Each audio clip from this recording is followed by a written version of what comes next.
Hello everybody and आज मैं आपके साथ एक सब्जेक्ट डिस्कस करना चाहूँगी जो 40s की एज ग्रुप के विमेन और अर्ली 50s की एज ग्रुप के विमेन के लिए बहुत important and close to their heart है। इसकी अवेयरनेस इंडिया में पहले तो बहुत ही कम थी, लेकिन मेजर सिटीज़ में अभी इसके बारे में लोग जानना चाहते हैं और जानते हैं और डॉक्टर्स के पास आना चाहते हैं। तो ये सब्जेक्ट है पेरीमेनोपॉज और मेनोपॉज। और what is perimenopause and menopause? So जो मेन फीमेल हार्मोन होता है जिसका नाम है ईस्ट्रोजन, जो एक फेमिनाइजिंग हार्मोन है और वुमेन की फेमिनिटी बना के रखता है, उसके लेवल्स जो हैं जब आप एज होते हैं तो ये घटना शुरू हो जाते हैं।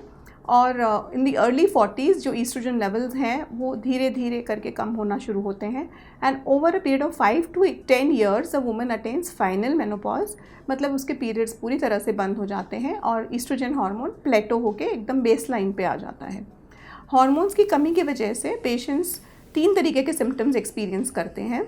जो फर्स्ट कैटेगरी है वो है वासोमोटर सिम्टम्स, सेकेंड कैटेगरी जो है वो है यूरोजेनाइटल सिम्टम्स और तीसरे कैटेगरी के सिम्टम्स हैं मूड डिसऑर्डर। तो जो वासोमोटर सिम्टम है वो क्लासिकल जो सबसे एक सिंपल और वेरी बिनाइन प्रॉब्लम है जिसको हम हॉट फ्लश बोलते हैं, लेकिन women get very discomfort with that, is that suddenly in a room which is an air conditioned room she breaks into a sweat and she starts feeling very uncomfortable to the extent कि उसको अपने आप को fan करने की ज़रूरत लगती है। She could be a teacher in a classroom और she could be in a clinic या कोई भी public place में, एंड हॉट फ्लश हो जाता है जो पेशेंट को काफ़ी कंसर्निंग लगता है। अचानक से दिल की धड़कन तेज़ होना या पैल्पिटेशन होना, ये भी पेशेंट एक्सपीरियंस करती है कभी दिन में या रात को। अचानक से पसीना छूट जाना, नाइट स्वेट होना, ये सारी ही कंप्लेंट्स जो हैं ईस्ट्रोजन लेवल्स जो कम हो रहे हैं उसकी वजह से विमेन एक्सपीरियंस करते हैं। और ये तीनों कंप्लेंट्स कुछ 10-15 मिनट रह के फिर पेशेंट अपने आप नॉर्मल फील करता है विदाउट एनी मेडिकेशन। दूसरा है mood disorder. So suddenly the woman starts reacting more adversely to a situation जहाँ वो पहले शायद कामली बैठ पाती और वो अपने मूड को कंट्रोल नहीं कर पाती हैं। कभी ईजिली रोना आ जाता है, कभी गुस्सा आ जाता है और फैमिली मेम्बर्स आइडेंटिफाई नहीं कर पाते हैं। पेशेंट खुद भी नहीं आइडेंटिफाई कर पाती है कि उसको क्या हो रहा है। मूड स्विंग्स जो हैं ये किसी पेशेंट्स को कम आते हैं, किसी को ज़्यादा और किसी को बहुत ज़्यादा। So mild, moderate, severe symptoms can be there. And the third category of symptoms which she experiences in the early menopausal transition is called the urogenital symptoms या local area में dryness feel करना because of the lack of the secretions in that area, and इसकी वजह से urine में burning होना, desire to pass urine again and again, dryness feel करना या lack of sexual desire होना, sexual contact में pain होना, discomfort महसूस होना, ये चीज़ें भी patient experience करते हैं। So the first 5 to 10 years, the patient suffers from these 3 category of symptoms: vasomotor, urogenital and the mood symptoms.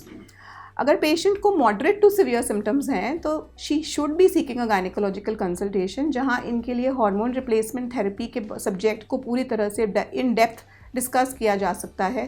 Patient को हार्मोन रिप्लेसमेंट थेरेपी देने की नज़र से कुछ टेस्ट किए जाते हैं, एंड अगर ये अप्रोप्रिएट पेशेंट है, एक अप्रोप्रिएट लेडी है इस थेरेपी के लिए, if she is in her early 40s and she is suffering from mild moderate to severe symptom, इनको हार्मोन रिप्लेसमेंट थेरेपी दी जा सकती है। While on hormone replacement therapy regular once a year followup होना बहुत ज़रूरी है, because certain kinds of therapies do increase the risk of breast cancer, uterine cancer. इसकी जानकारी पेशेंट को ना हो तो पेशेंट फॉलोअप में ना रहे और अपने आप से दवाई खाते रहे, ये हानिकारक रहेगा। मेडिकल मैनेजमेंट के अलावा थोड़ी लाइफस्टाइल चेंजेस रिगार्डिंग हर diet, regarding yoga, meditation, nutrition, supplements, ये सारी चीज़ें भी इम्पॉर्टेंट हैं।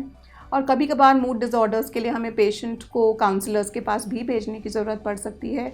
इट ऑल डिपेंड्स कि उनको सिवियर हैं सिम्टम्स या माइल्ड या मॉडरेट हैं। So women in the age group of 40s to 50s, when they are experiencing menopausal transition and they are suffering from these symptoms, it's strongly advised that they should see a gynecologist, have her problem discussed so that she is able to move from the early 40s to her late 50s in a smooth fashion. She feels more confident, family life is not disturbed, and the transition from perimenopause to menopause is smooth for her. Thank you.